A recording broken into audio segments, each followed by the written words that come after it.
Então vamos lá, ó. Vamos falar sobre santidade. Aí você pode pensar assim: poxa vida, vamos falar de novo sobre santidade? Vamos falar outra vez? Outra vez? Né? Tudo é santidade? Né? Pois é, verdade. Só que desta vez eu vou estar falando sobre santidade, mas de uma forma diferenciada. Porque é sempre bom, é uma das minhas características, de nunca ficar repetindo assunto. Eu não gosto de repetir assunto o tempo inteiro. Eu não gosto. Então, já que é para falar sobre santidade, vamos usar de exemplos diferentes para aprendermos sobre santidade. E qual é o exemplo que nós vamos utilizar então para falarmos sobre santidade? É o exemplo do tabernáculo de Moisés.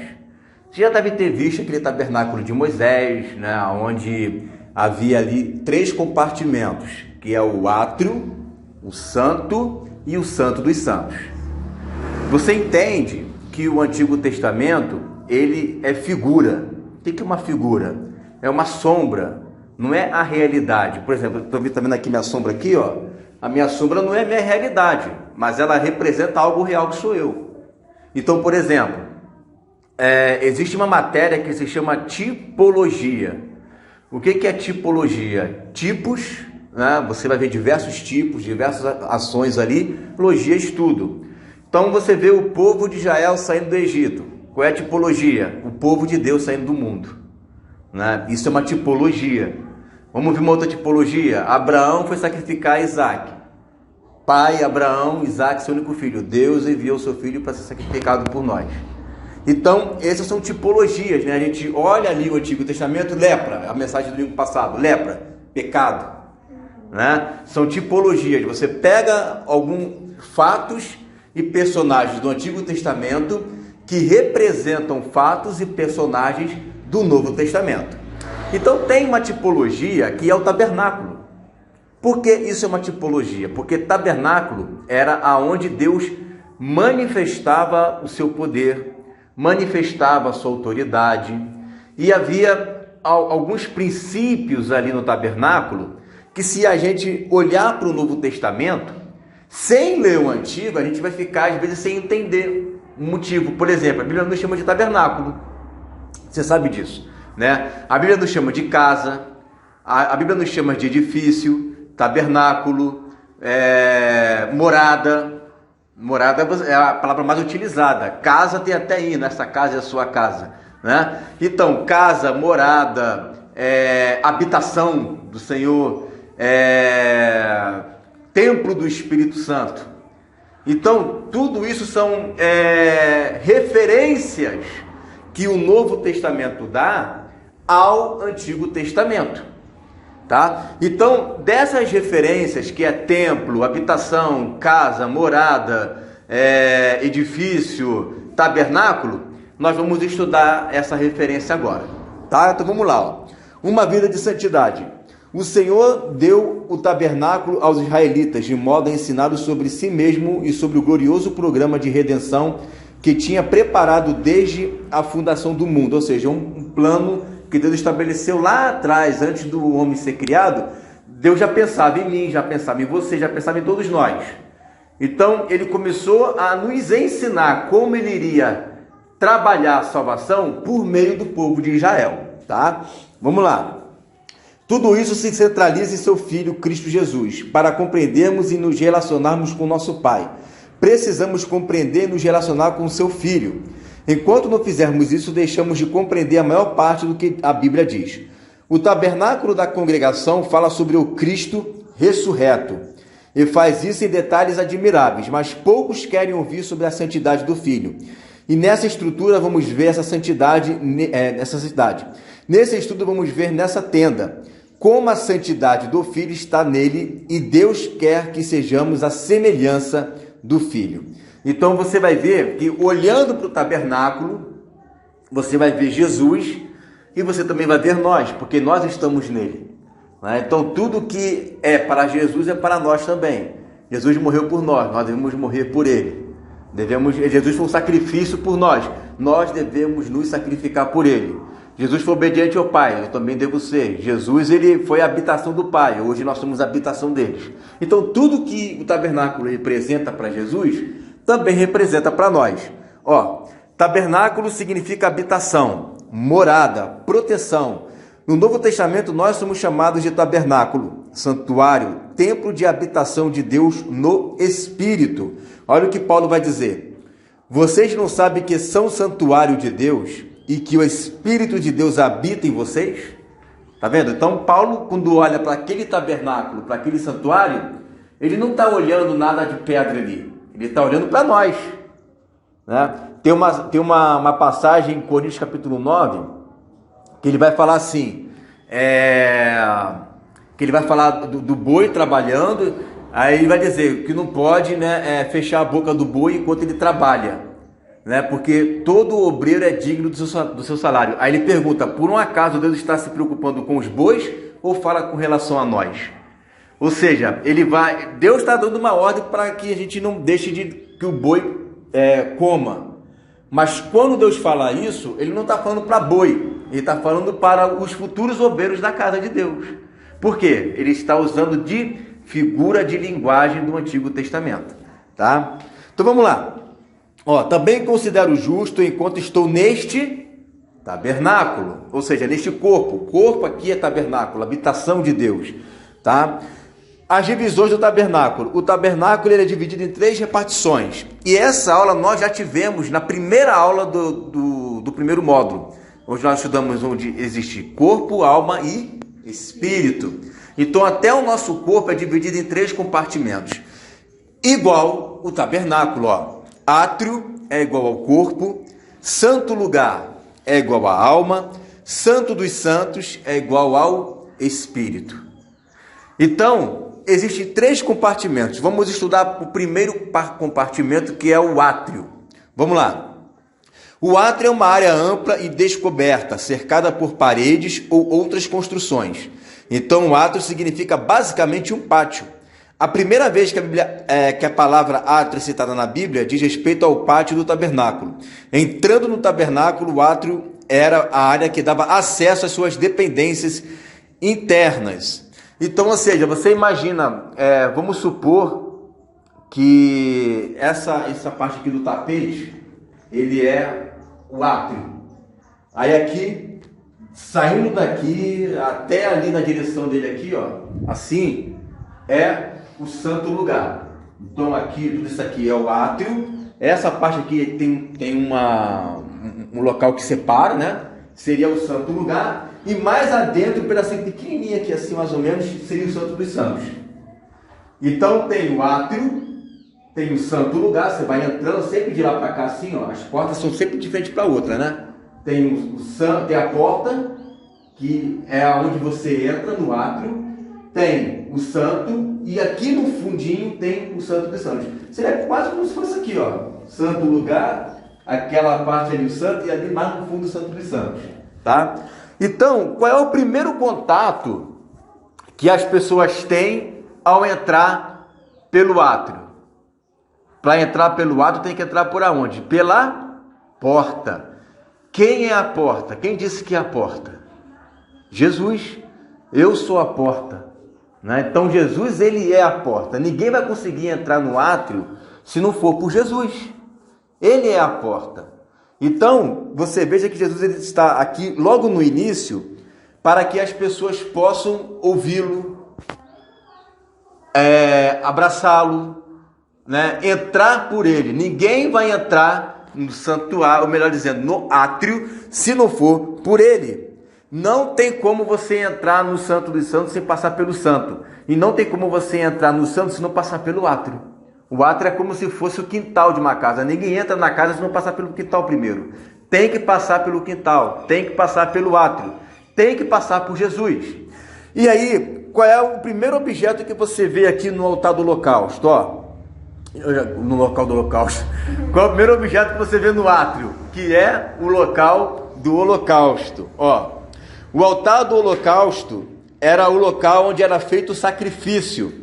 Matava-se o animal sobre o altar e em seguida colocava-se fogo. Ficava logo na entrada do pátio. Ou seja, fica logo na entrada. Você entrou, você já vê logo ali aonde somente o sacerdote poderia fazer o sacrifício.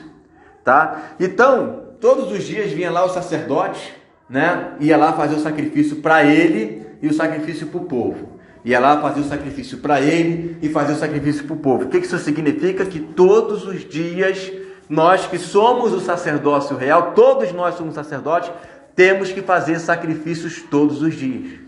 Todos os dias tem que ter sacrifício. Todos os dias eu tenho que me negar a si mesmo. Todos os dias eu tenho que vencer o pecado, vencer as tentações, vencer o mundo. São todos os dias. Paulo fala lá em Romanos, porque nós somos como ovelhas levadas ao matadouro todos os dias. São todos os dias que eu me sacrifico por amor a Jesus. E ele fazia esse sacrifício todos os dias. Mas o primeiro sacrifício que nós fazemos é primeiro receber Jesus como Senhor. E isso, vou te dizer, é molinho. Porque, gente, receber Jesus como Senhor não é tão difícil assim, né? Tem muita gente que recebe Jesus como Senhor, mas daqui a pouco está saindo da igreja, está se desviando, recebe até em casa, né? Recebe até numa live, mas não quer se comprometer, não quer fazer o sacrifício, não quer estar ali todos os dias sacrificando. Então entrar pela porta é o primeiro passo. Depois que você entrou pela porta do tabernáculo, você tem que começar a se sacrificar. Só que aí tem um segundo objeto, olha só, o lavatório. Era o local onde os sacerdotes se purificavam para ministrarem. Por quê? Porque ele acabou de fazer o sacrifício, ele se sujava todo de sangue do animal. E não pode entrar sujo dentro do santo lugar. Então o que ele fazia? Ele se lavava e trocava suas vestes. Aí olha só, isso era extremamente vital, porque não podia fazer exatamente nada sem se lavarem primeiro. Ficava perto da entrada do tabernáculo, entre o altar e a tenda, né? Qual é o segundo passo? Primeiro eu recebo Jesus. Depois eu começo a entender que eu tenho que me purificar. Ou seja, é o processo de arrependimento, de metanoia. Eu tenho que mudar a minha vida, eu tenho que mudar o meu estilo de ser, eu tenho que mudar o meu jeito de pensar. E logo em seguida eu vou me batizar. Esse é o tanque, é o que lava. Eu tenho que me batizar. Então o tanque ele tem duas figuras aí, o batismo e a lavagem da água pela palavra. Eu me lavo pela palavra e também me lavo pelo batismo nas águas. Então você vê que o processo do átrio não é tão complicado assim de se entender. Por que não é tão complicado? Porque é um caminho que muitos conseguem alcançar. Chegar na igreja, eu conhecer que é pecador e se batizar. É um caminho que muitas pessoas fazem isso sem muito esforço. As pessoas se batizam, você já deve conhecer, dependendo de quanto tempo você está no corpo de Cristo. Vai lá, se batiza, mas daqui a pouco está fora da igreja, daqui a pouco não tem compromisso com Deus, né? Mas se batizou porque é tipo uma norma religiosa da igreja. Para não ficar de fora, acaba se batizando, né? Então você vê que o átrio é um local que exige sim sacrifício, que exige sim um comprometimento com a palavra, mas ela não é algo assim tão profundo. A profundidade está a partir do santo lugar. É a partir do santo lugar que a gente precisa se aprofundar. E qual é o grande problema? É nós colocarmos no coração dos cristãos, né, que nós precisamos nos santificar. Por isso é o tema da mensagem de hoje, santidade. Né? Nós precisamos sair do átrio. Você pode fechar ali para não ficar o som ali, né?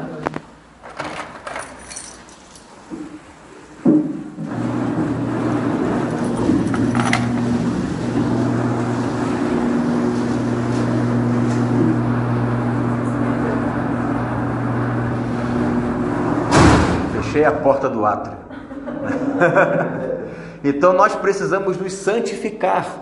Nós precisamos sair do átrio. Até costumo falar e dizer, né, que existe o crente atriano. O que é o crente atriano? Só quer ficar no átrio. Ih, santidade nada, eu quero aceitar Jesus, estou bem, estou salvo, estou aqui, né, tá tudo ótimo, tá tudo bem, mas não quer se aprofundar. Ele não quer buscar, para ele só saber que é um pecador e se batizar nas águas, está tudo certo. Está indo lá, já passou pela porta, está tudo bem. É um crente atriano, só quer ficar no átrio. Só que Deus nos chamou não para apenas ficarmos no átrio, mas para nos aprofundarmos. A gente vai ver isso nos textos do Novo Testamento. Agora, olha só que texto bonito esse aqui, ó, de Efésios 5:2. E vivam em amor, como também Cristo nos amou e se entregou por nós como oferta e sacrifício de aroma agradável a Deus. Então você vê que Jesus, ele morreu por nós como um sacrifício. O sacrifício não era feito dentro do templo, o sacrifício era feito fora do templo, tá? E aí, quando Jesus é crucificado na cruz, ele é crucificado fora dos arraiais de Jerusalém, onde ficava o templo. Ele foi sacrificado no Monte Calvário, que fica fora do templo. Então, até nessa figura bate com as profecias. Não pode fazer sacrifício dentro do templo. Ele foi sacrificado fora do templo, tá? Bom, aí tem o lavatório que eu já expliquei, tá aí o texto, né? Que eles tinham que lavar as mãos, lavar os pés. Aí nós vamos ver o texto aqui de João 13:8, que ele vai dizer assim, ó: então Pedro disse: o Senhor nunca lavará os meus pés. Ao que Jesus respondeu: se eu não lavar, você não terá parte comigo, ó, tem que lavar. Quem não lavar não vai ter parte com Jesus. Então Pedro lhe pediu: Senhor, não somente os pés, mas também as mãos e a cabeça. Jesus respondeu: quem já se banhou não precisa lavar nada, a não ser os pés, pois quanto ao mais está tudo limpo. Então, esse lavar aqui é um lavar espiritual. Tanto é que no verso seguinte ele vai dizer: porque vós já estáis limpos pela palavra que eu vos tenho falado. Que eu falei, né? Que é a água do batismo e também a palavra. Então, cada vez que você medita na palavra, você também está se lavando. Se você não sabe, tá? Você vai meditando, você vai lendo, você vai estudando, aquela palavra vai lavando vocês. Aquela palavra lava você, lava por quê? Porque você está mudando o seu pensamento. Vamos supor que você é uma pessoa colérica. Você começa a ler aquele texto que fala lá de Colossenses 3, que vai dizer para que nós venhamos a nos revestir do novo homem, se abster da velha natureza, da cólera. Aí você pensa: nossa, eu não posso ser colérico, eu não posso ser assim, eu vou ficar mais calmo. Você se convence disso, isso te lava, a palavra está lavando você, tá? Deus quer nos purificar, nos lavando com a lavagem da água pela palavra. Depois da justificação pela fé, ou seja, você entrou pela porta, né? Em Jesus, nós temos aí uma vida santa e limpa, mediante a vida provocada pela palavra de Deus. Efésios 5, 26, 27. Para que a santificasse, tendo-a purificado por meio da lavagem de água pela palavra, para a apresentar a si mesmo como igreja gloriosa, sem mancha, nem ruga, nem coisa semelhante, porém santo e sem defeito. Quem é que faz isso? É a palavra. Então a palavra, ela tem o poder de purificar. Então quanto mais você se purifica, mais apto você está para entrar no santo lugar. Lembra de Isaías capítulo 6? Isaías, ele recebeu, né, uma visão nos dias em que morreu o rei Uzias. Logo assim que morreu o rei Uzias, ele tem uma visão do Senhor assentado no alto e sublime trono. E aí ele começa a ver os umbrais das portas, né, se movendo, se enchendo de fumaça. Aí ele fala assim: ai de mim que vou perecendo, porque eu sou homem de lábios impuros e habito no meio de um povo de impuros lábios. Aí neste momento que ele viu que está entrando no lugar santo, o que ele pensa? Entrei no lugar santo, eu vou morrer, eu sou um pecador, eu vou morrer, né? Aí vem um serafim e toca nos lábios dele com atenaz. Aí diz para ele, né? Purificado estão dos seus pecados. Aí agora ele pode, com mais liberdade, ouvir o Senhor falando ali no santo lugar, naquele templo, que ele entrou no templo. Então, para entrar no templo, você tem que estar na posição, você tem que estar em santidade. E a gente vai ver o perigo disso daí. Ó, era o perigo de entrar sem santidade, tá? Era o primeiro compartimento do templo, era perigosamente restrito aos sacerdotes. Qualquer outro que tentasse entrar seria morto pelo próprio Senhor.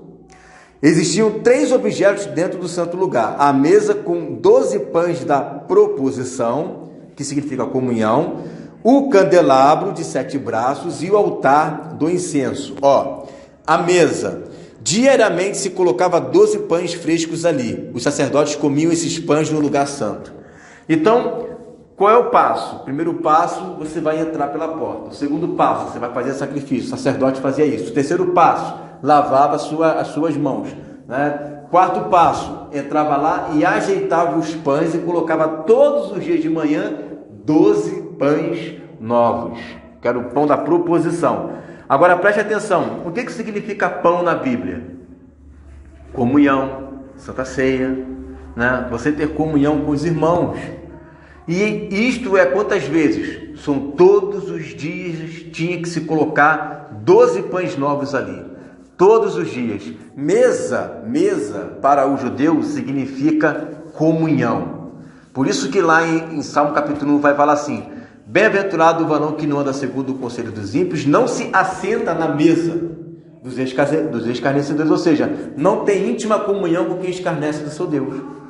Então, mesa significa íntima comunhão, né? Significa você estar em plena harmonia com os irmãos. E isso tem que ser feito todos os dias. Aí você vai entender por que Paulo vai falar lá em Coríntios capítulo 10, capítulo 11, 1 Coríntios, quando ele vai dizer que há muitos que ao tomarem da Santa Ceia, não entendendo o corpo, são fracos, doentes e não poucos os que morrem. Tem gente morrendo no corpo de Cristo porque está tomando da Santa Ceia em pecado. A Santa Ceia onde é que fica? Na parte, não é a parte mais íntima ainda, hein? Mas é no santo lugar. Então, para você ver que essas figuras que estão ali no Antigo Testamento, ela reflete no Novo Testamento. Ela reflete. Você não entra ali no templo, vai entrar no templo, não. Mas você é o templo. E você é o pão, porque a comunhão é de todos nós. Todos nós temos que ter comunhão. O que Jesus falou? Que se você tiver alguma coisa, se você descobrir que tem alguém contra você, nem oferta você pode dar. Ou seja, fica tudo paralisado enquanto não for resolvido esse problema. No mundo espiritual não se pode nem ofertar se você está de mal com alguém, ou seja, que a pessoa está até disposta a perdoar, mas você é que está segurando a onda. Mas se a pessoa não quiser te perdoar, aí não tem jeito, não tem como, né? Agora, até a falta de perdão trava o mundo espiritual. Nem oferta pode dar, mas eu quero dar 100 mil, guarda para você, não vai adiantar, né? Então, os pães da proposição, eles deveriam de ser trocados todos os dias, tá? Aí nós vemos aqui o segundo, ó, que é o candelabro. Tinha 7 braços com 7 lâmpadas que ficavam acesas 24 horas e não podia se apagar. Ele iluminava o lugar santo, que ficava completamente escuro sem um candelabro, ou seja, não tinha luz que vinha de fora para dentro. Não podia entrar luz. Todo o tabernáculo ele era forrado com pele de texugo. O que é pele de texugo? É pele de peixe, pele de baleia, por exemplo, que a água bate, mas não infiltra, né? Batia e saía, né? Porque não tem infiltração na pele de peixe. Então, lá em Êxodo diz para forrar o templo com pele de texugo, com outros tipos de panos lá, e não podia entrar luz de fora. A luz tinha que ser de dentro. Essa luz era do candelabro. E o que significa o candelabro? Que é a luz do... Você sabe? Vocês ficam com vergonha de falar, né? É a máscara, né? Que não deixa.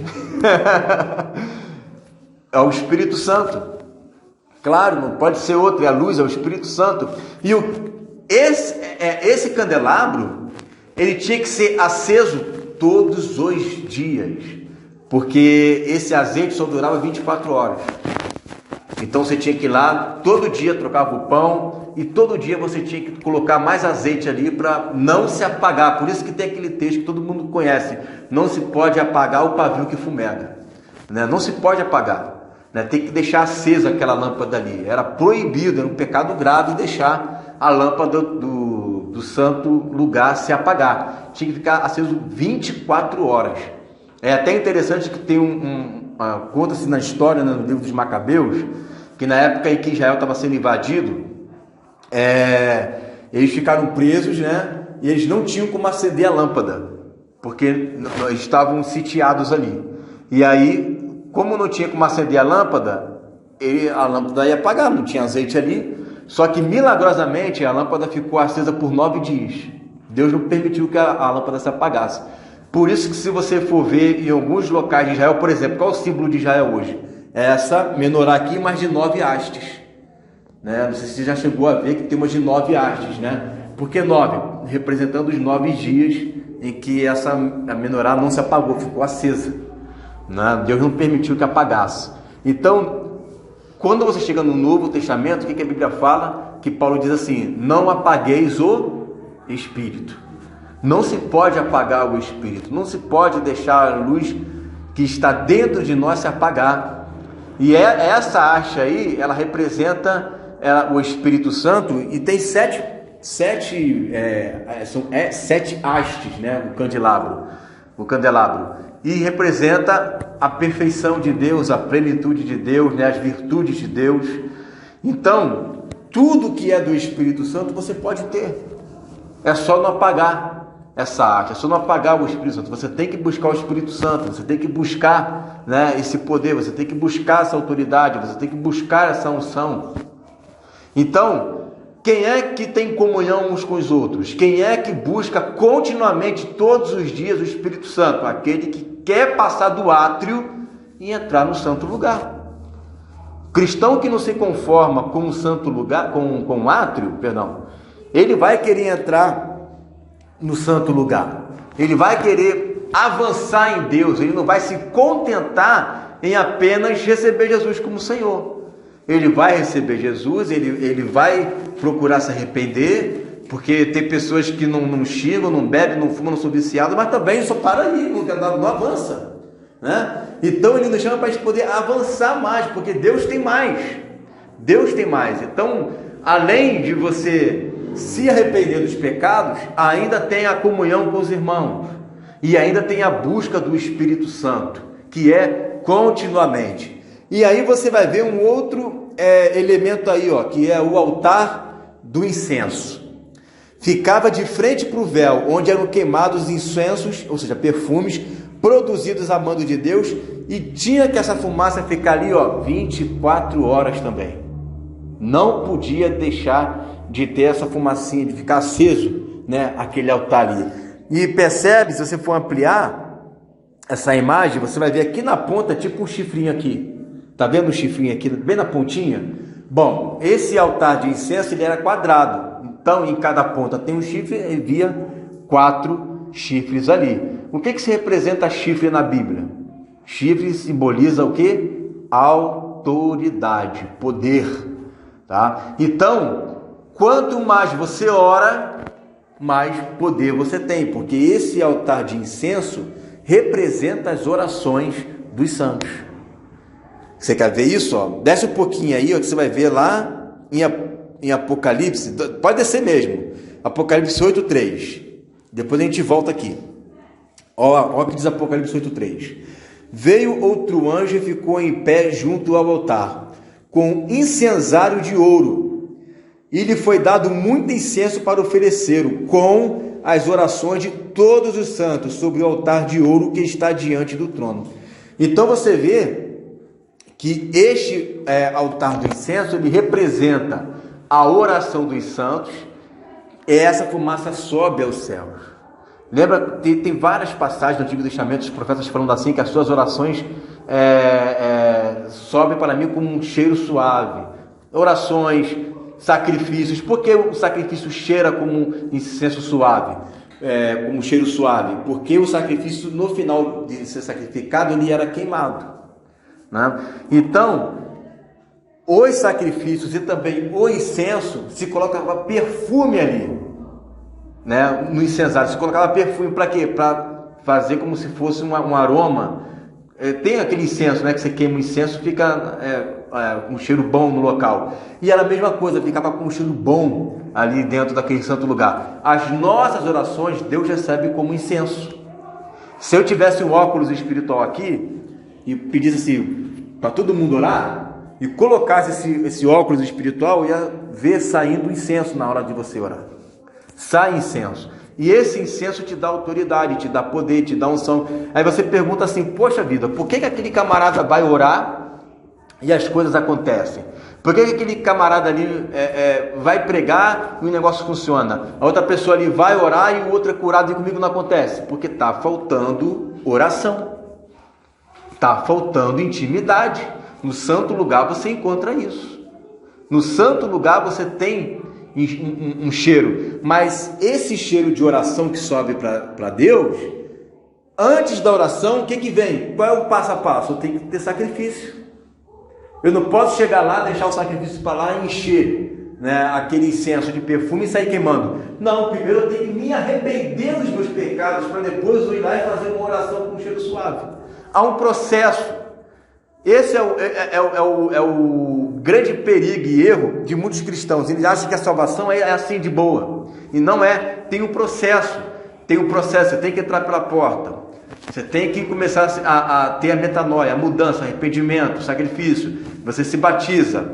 Agora você vai ter comunhão com os irmãos. E aí você vai buscar o Espírito Santo. E aí você vai estar orando. É um processo. Tem gente que já quer entrar no santo lugar, mas não passou nem pelo ato ainda. Não vai dar certo. Esse processo é muito simples a gente chegar a isso no Novo Testamento. É muito simples. Então, quando você está orando, quando você está buscando, quando você está intercedendo, aí você me pergunta assim, tá, mas o altar de incenso, ele era 24 horas, eu tenho que ficar 24 horas orando? O que Paulo fala? Orai sem cessar. Como é que eu vou orar sem cessar? Olha aí, o incensário de ouro 24 horas. Como é que eu vou orar sem cessar? Vou ficar de joelho dobrado ali e não vou fazer mais nada na vida? Não. Significa que eu vou estar andando em espírito. Eu estou trabalhando, estou conectado com Deus. Eu estou estudando, estou conectado com Deus. Né? Eu estou jogando bola, estou conectado com Deus. Né? Porque se eu deixar de estar conectado com Deus, eu vou estar conectado com quem? Só do mundo espiritual só tem o bem e o mal. Né? Então, você está em espírito, você está orando, você está queimando incenso o tempo todo. Tem que queimar incenso. Tem que começar a buscar ao Senhor com excelência. Tem que fazer com que esse templo, que é você, se encha de fumaça, que foi o que aconteceu lá em Isaías capítulo 6. Ele viu o templo se enchendo de fumaça. Né? E a Bíblia diz que as portas do templo começaram a se estremecer. Né? Começaram a se estremecer. Lembra lá de Atos? Quando todo mundo começou a orar, o que aconteceu ali? Começou a se estremecer, né, o local onde eles estavam. A mesma coisa que nós já até falei sobre isso uma vez, que Paulo estava lá orando, começou a abalar as estruturas da prisão. Né? A oração faz isso. Ela abala as estruturas. Ela abala o local onde você está. Aí olha só o que diz aqui, ó. João 6,51. Não, vamos ler Êxodo 25:30. Ponha sobre a mesa os pães da proposição diante de mim perpetuamente. Aí eu pergunto, perpetuamente, está até hoje lá alguém colocando o pão da proposição? Não está. Não tem ninguém lá fazendo isso. Então como é que eu estou colocando o pão da proposição perpetuamente? Porque aquela dimensão espiritual terminou com Jesus, mas continua espiritualmente por meio de nós. Porque nós agora somos o templo e nós também somos sacerdotes. Então, o que acabou com Jesus, daquela forma, continua através de nós. Então, é perpetuamente, não acaba. Não acaba, continua 24 horas. Eu sou o pão vivo que desceu do céu. Se alguém comer desse pão, viverá eternamente. E o pão que eu darei pela vida do mundo é a minha carne, ou seja, é a minha morte. Então, Jesus, ele é o pão vivo. E ele sendo pão vivo, eu tenho comunhão com ele. E eu tendo comunhão com ele, eu tenho comunhão com todo mundo. Porque não tem como ter comunhão com ele sem ter comunhão com você. É o que o Tiago falou, né? Eu não posso dizer que amo a Deus que eu não vejo e não amar meu irmão que eu vejo. Não tem como, impossível isso. Tá, o candelabro de ouro ficava ao lado direito do santuário, visto a partir do mesmo lugar. Exatamente como Cristo se assenta-se à direita do Pai. Como o tabernáculo ficava totalmente fechado, o único meio de iluminação era por intermédio do candelabro. Somente ele iluminava o interior do tabernáculo. Esse candelabro representa Jesus em nós. pois somos a sua igreja, e ele está na igreja nos iluminando. Ó, na tenda do encontro fora do véu, que está diante da arca do testemunho, Arão a conservará em ordem, desde a tarde até pela manhã, continuamente diante do Senhor. Este será estatuto perpétuo de geração em geração. Eu até falei errado, eu falei que fica 24 horas, né? Não é 24 horas, são 12 horas, tá? Então ia de manhã acendia, depois ia à tarde acendia, e era assim, tá? De manhã ela acendia, de tarde ela acendia. O tabernáculo não parava, era o tempo inteiro eles fazendo alguma coisa lá dentro. E quem fazia isso era o sacerdote, tá? Ou seja, eu busco a Deus de manhã e busco a Deus à tarde. Eu busco a Deus de manhã, busco a Deus à tarde, busco a Deus à noite, eu busco a Deus em todo o tempo. Então tem Apocalipse 21, 23, que vai falar dessa luz, ó. A cidade não precisa do sol, nem da lua para lhe dar claridade, pois a glória de Deus a ilumina, e o Cordeiro é a sua lâmpada. Ou seja, o Cordeiro dentro de nós, a cidade somos nós, né? E ele nos ilumina. Eu não vou precisar mais da luz do sol, nem da luz da lua, porque o próprio Cordeiro é o meu sol, é a minha lua, é ele que me ilumina, tá? O altar de incenso tem como finalidade especial com o altar de bronze, no sentido que ambos envolviam a consumação de uma oferta de fogo, a liberação de um cheiro ou perfume que era agradável a Deus. 4 chifres dispostos na forma de um quadrado e uma chama como origem na mesma fonte, isto é, fogo que desce dos céus. Faça também o altar para queimar incenso, faça-o de madeira de acácia, né? Essa madeira de acácia aí é uma madeira meia torta, toda tortinha, mas aí tinha que pegar a madeira torta e corrigir ela, né? Como é que eu vou corrigir? Eu era uma madeira de acácia, né? Todos nós éramos uma madeira de acácia, toda assim, deformada, né? Ela toda, se você for ver a árvore, né, de madeira de acácia, você vê que ela é toda estranha, né? Mas em Cristo ele consegue nos colocar com uma tábua reta. Só ele pode fazer isso. Esse é o sentido da madeira de acácia, né? E também diz assim, ó. Não, já lemos esse texto, né? Apocalipse 8:3. Então tá. Então, agora vamos entrar no Santo dos Santos. Ó, era o último compartimento do tabernáculo e o mais importante, era o lugar onde ficava a Arca da Aliança. A única coisa que separava o lugar santo do Santíssimo Lugar era o véu grosso. Você se lembra do véu, né? Lembra quando Jesus morreu? O véu foi rasgado de cima a baixo. É desse véu que está falando. É um véu de 3 metros de altura. E foi de cima para baixo rasgando assim, né? O único que podia entrar nesse lugar era o sumo sacerdote. Então você veja, no átrio os sacerdotes faziam o trabalho. No santo lugar, os sacerdotes também faziam o trabalho. Mas no santo dos santos, somente o sumo sacerdote poderia fazer. Ele só poderia entrar uma vez ao ano. Para você ver. Ele só poderia entrar uma vez só ao ano. Ele não poderia entrar, né, todos os dias como entrava no santo lugar. Era só uma vez ao ano, e quando ele entrava era com uma reverência muito grande, né? Praticamente ele entrava, imagina que isso aqui está a Arca da Aliança, né? Ele entrava, fazia lá a inspeção, papapá, todo o serviço, e quando ele saía, não poderia sair assim no acabei, vou embora. Não, ele tinha que sair nessa posição, né, sem dar as costas para a arca, né? E fechar e deixar ali dentro, só voltar ali no ano seguinte, tá? Então assim, ó, o único que podia entrar nesse lugar, o sumo sacerdote, apenas uma vez ao ano e depois de um extenso ritual. Qual ritual? Tudo isso que eu acabei de falar. É todo esse ritual, né? De preparação do sacrifício pelos pecados do povo. Chegando lá, o que ele encontrava? A Arca da Aliança. Era uma espécie de caixa coberta com ouro, com 2 querubins. Por que querubim? Querubim é proteção. Queruve, no hebraico, né? O guardador que protege. De ouro puro em cima da tampa. Representava a aliança de Deus com seu povo e também a sua própria presença que ia diante deles. Então você veja que você encontra ali no santo lugar uma Arca da Aliança. Ninguém poderia tocar nessa Arca da Aliança, somente a tribo de Levi poderia tocar. Se alguém chegasse lá e tocasse nessa arca, morria. Não poderia, só os da tribo de Levi. Tá? E aí nem o rei poderia tocar, se tocasse ele morria.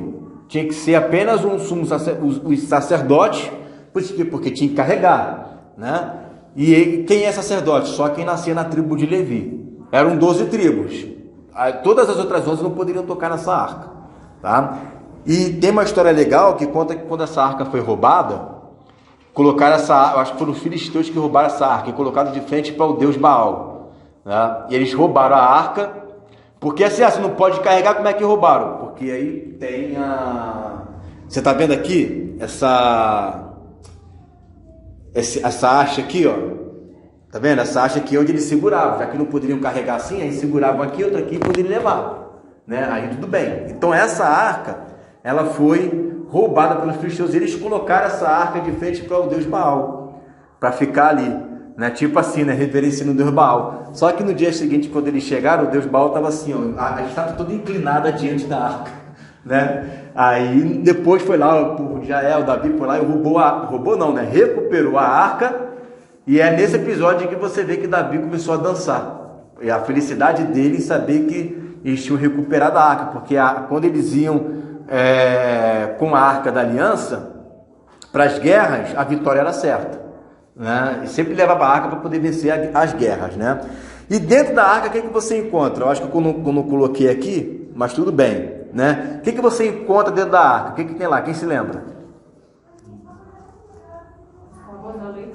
São 3 coisas: as tábuas da lei, tem mais 2,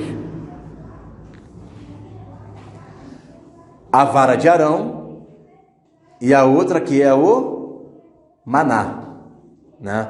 Então essas 3 coisas ficavam ali dentro da arca: a tábua de Arão, as tábuas de Moisés, né? A vara de Arão e também o maná. Que maná? Aquele maná que caía no deserto. Só que eles separaram e colocaram ali dentro, num jarro de ouro, escondido, né? Um maná escondido ali. Então, o que a vara representa? Vara significa o quê? Autoridade de correção.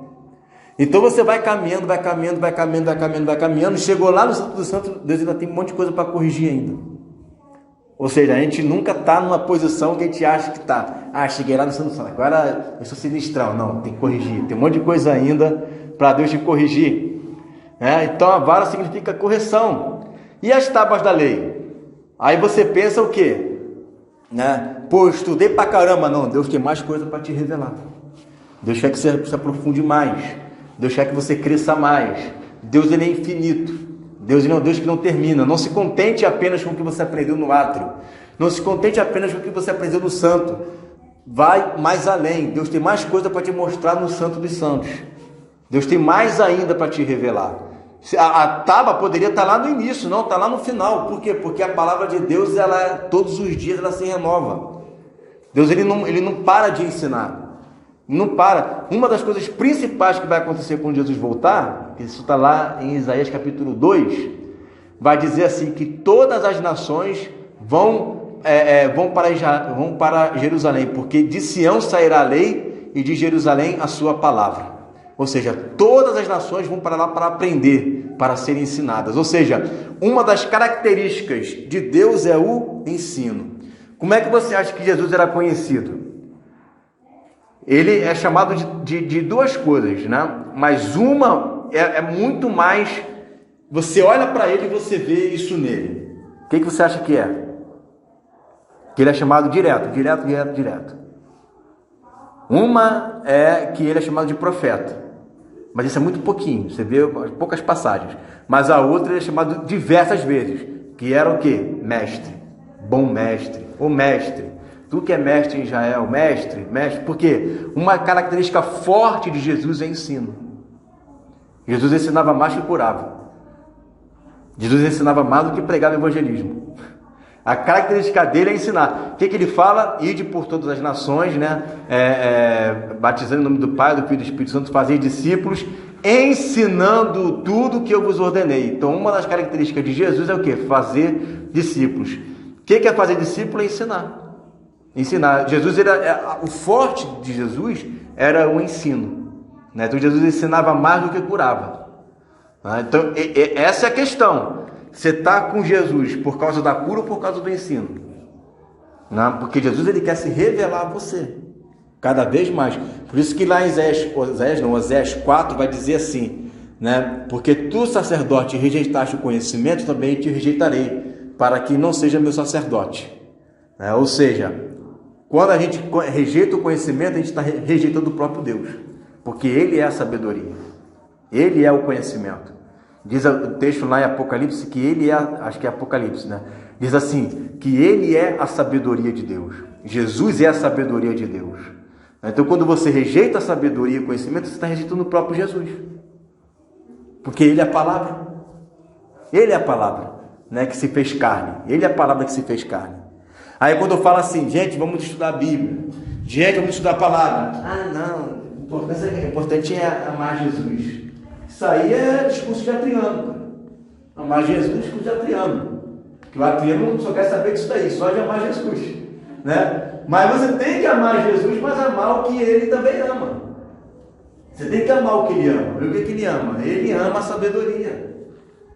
Por isso que em Provérbios capítulo 2 eu falo assim, que a sabedoria está clamando pelas esquinas da rua, perguntando quem quer ouvi-la. Uma figura de linguagem. Mas o que é isso? A sabedoria é algo que quase ninguém quer. Quem quer buscar a sabedoria? Quem quer buscar o conhecimento? E diz o texto que ela fica nas ruas clamando. Quem quer sabedoria? Porque é algo raro você ver alguém que quer a sabedoria. E aí, Tiago fala lá em Tiago capítulo 1 que quem quer sabedoria, peça a Deus que Ele dá deliberadamente. Ou seja, é algo que Deus está sempre disposto a dar. Mas para conseguir, você tem que buscar. A sabedoria não está lá no ato, está lá no Santo dos Santos. A tábua da lei está lá no Santo dos Santos. Então tem que correr atrás. Você se lembra daquela passagem? Eu gosto muito de citar esse texto que fala lá de Daniel, que Daniel, quando ele começou a jejuar, começou a rasgar suas vestes, a orar, para entender um texto de Jeremias.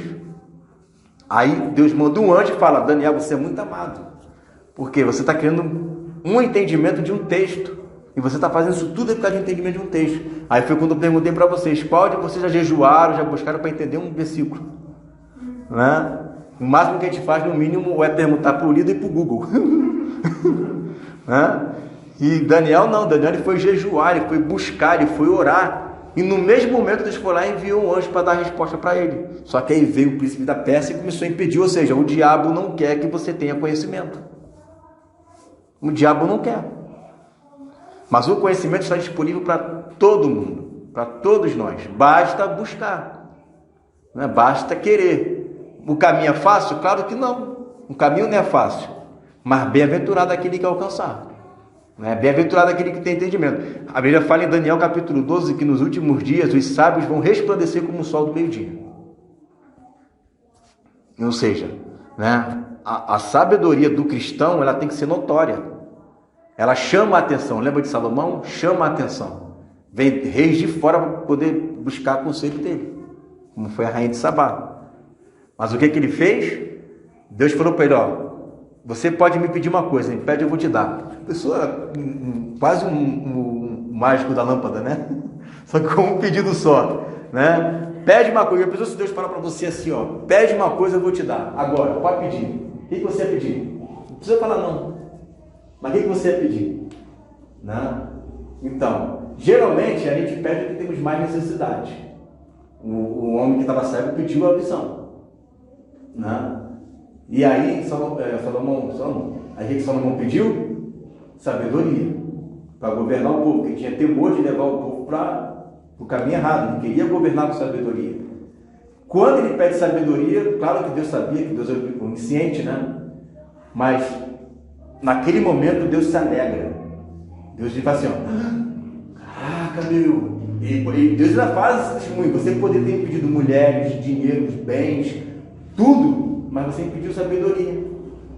Então, o que Deus fez? Eu vou te dar sabedoria, vou te dar família, vou te dar bens, eu vou te dar isso, vou te dar aquilo, vou te dar aquilo.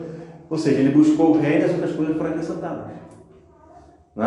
Então, a sabedoria, as tábuas da lei, está lá na Arca da Aliança. Mas para conquistar tem um caminho para correr. Tem que passar pelo átrio, não se contentar com o átrio. E era ali que Deus falava com o povo. O que o povo de Israel fazia? O povo de Israel ficava lá fora, enquanto saía um fogo, que a Bíblia chama de glória de Deus, Saía um fogo de lá de dentro do santo lugar, do santo dos santos. Saiu fogo de lá do Santo dos Santos. Né? Aí você escolhe o que você quer. Se você quer ficar lá do lado de fora só vendo, né, Deus fazendo as obras de Deus. Caraca, Deus ali operando pra caramba, ó. E curou. Caraca, velho. Muito maneiro, olha lá. Como é que Deus age, hein? Maravilha, glória a Deus. Ou você pode, né, ser o agente que faz a glória de Deus aparecer. Aí vai depender de você. Ou você vai querer ficar vendo a glória de Deus agindo nas outras pessoas, ou você vai querer ser o agente daquele que faz a glória aparecer. Mas para isso acontecer, tem um caminho longo a ser percorrido. Olha o que diz aqui Hebreus 10, 19 e 22. Portanto, meus irmãos, tendo ousadia para entrar no santuário pelo sangue de Jesus, pelo novo e vivo caminho que ele nos abriu por meio do véu, isto é, pela sua carne, ou seja, pela sua morte, e tendo um grande sacerdote sobre a casa de Deus, aproximemo-nos com um coração sincero, em plena certeza de fé, tendo o quê? O coração purificado da má consciência e o corpo lavado com água pura. Olha aí, ó. Antes de entrar lá, você primeiro tem que ter o coração purificado, você tem que lavar o seu corpo com água pura. É o processo mesmo, não mudou. Só que ele vai usar figuras de linguagem do Antigo Testamento. Você tem que primeiro purificar o seu coração, você tem que depois lavar, depois você tem que entrar com o coração sincero. Aí com muita fé e ousadia você vai entrar no Santo dos Santos. Não é o contrário, eu vou entrar de qualquer jeito. Deus não vai deixar você entrar. Deus não vai deixar você entrar. Eu quero buscar Deus pra caramba, eu tô querendo ser... Mas se você não fizer isso com os passos certos, você não vai conseguir alcançar. É como você querer pegar um diploma de um médico sem passar pelo primeiro, terceiro, quarto período. O processo do crescimento espiritual, ele existe. E você vai, todos nós, eu também vou precisar passar. Eu vou só para finalizar aqui, eu quero abrir com vocês lá em Hebreus mesmo, né? No capítulo 5. Hebreus capítulo 5.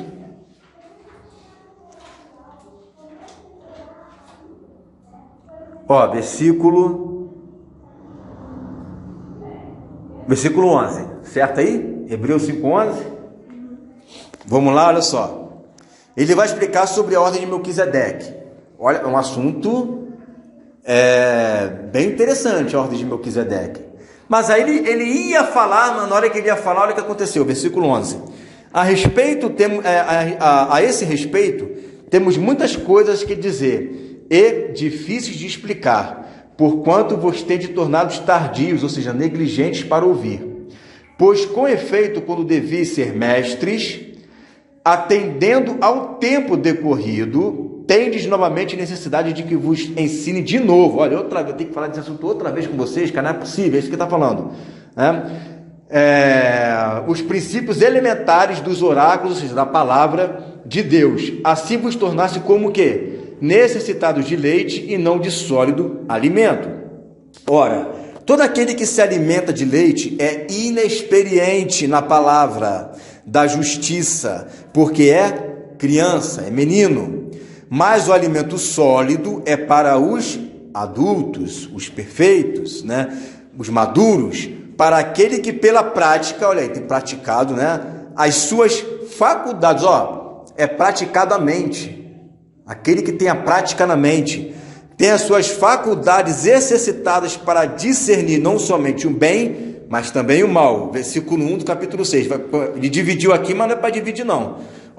Ele não, né? Quem dividiu foi um homem, né? Que isso aqui veio lá para 1500 varadas, essas inserções de capítulos e versículos aí.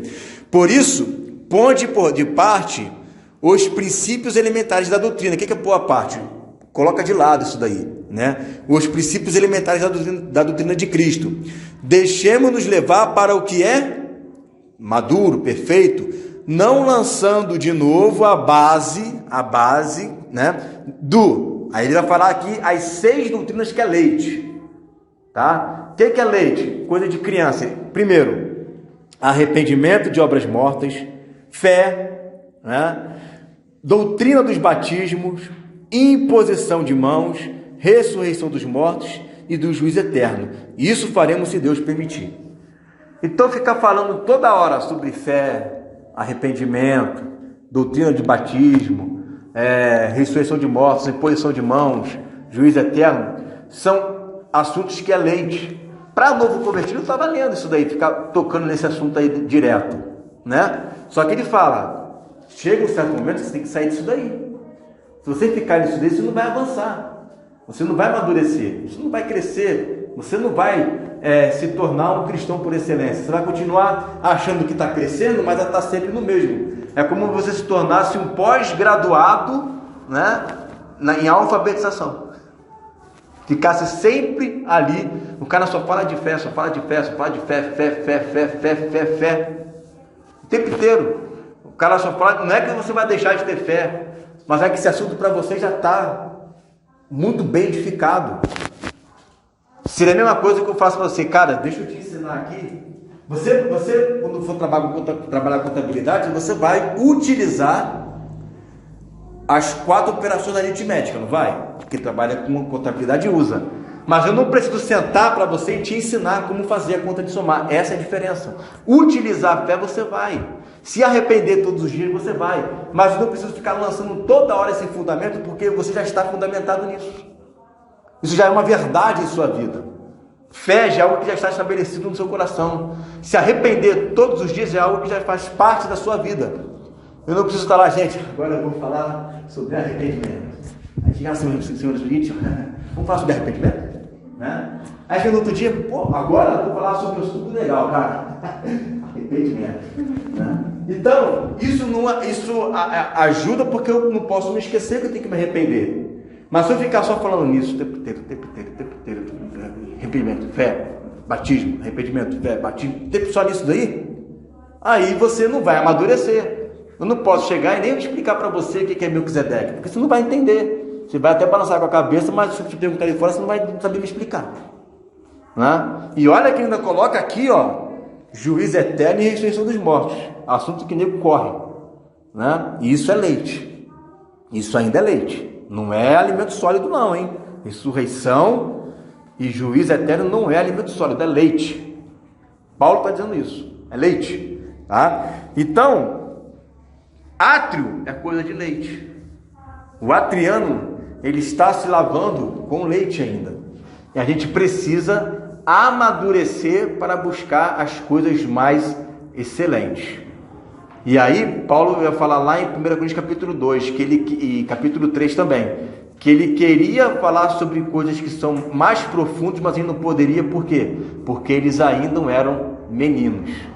Aí ele falou, não pude alimentar você com manjares, mas eu estou criando vocês ainda com leite. Né? Ou seja, tem assuntos que está lá no Santo dos Santos que o próprio Deus quer mostrar para você, que o próprio Deus quer te revelar. Né? Mas aí depende de cada um de nós querer sair do átrio e começar a avançar nos santos e alcançar no santo lugar. Os mistérios da lei de Deus, dos mandamentos, estão lá no Santo dos Santos, não está no átrio. Átrio é leite, átrio é básico, átrio é um ensino de fácil entendimento. Julgo desigual, fácil entendimento. Todo mundo sabe disso. Se eu explicar uma vez, você vai aprender de cara. Tudo que é assunto que você aprende de cara é fácil entendimento. Né? Agora, os mais profundos está lá escondido no Santo dos Santos.